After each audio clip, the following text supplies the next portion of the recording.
Next up, we got bench press.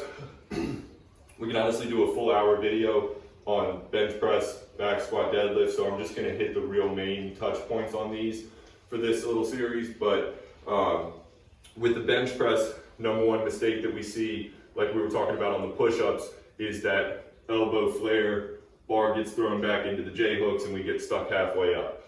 What that is it's a lack of lat engagement or an insufficient strength in the lat muscles.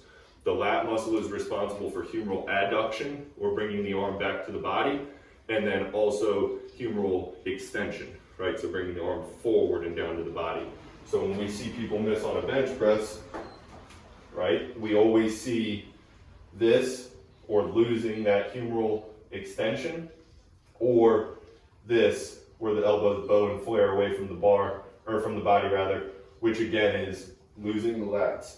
So the lats are an enormous part of the bench press and need to be coached specifically.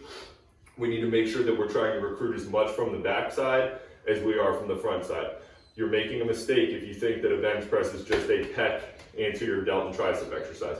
This is an everything exercise. We have to recruit everything that we can and try to move everything together. So for the bench, don't unwrap your bar like that, but that aside, when we set up here, I'm gonna start by kind of pulling shoulders down and back, and I'm gonna try to kick my lats on by turning my elbows into the bar. So now I have tension and stability from my hand through my shoulder. Additionally, from there down at the feet, I'm gonna drive my feet down and my knees out to kick my glutes on. So now I have stability down at the bottom part.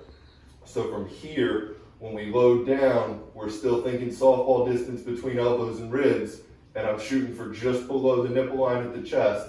And from here, I'm going to drive up and away, okay? Not press out and away, I'm driving through the bar. So the biggest thing on the ascent of the bench press is meeting that bar by kind of pulling ribs up to the bar and then violently driving that bar away through the elbow or through the lat. Don't rely just on the anterior musculature here. It's going to limit a lot of the capability that you have on the bench press, and we're also going to put ourselves in a much more vulnerable position for incurring shoulder damage.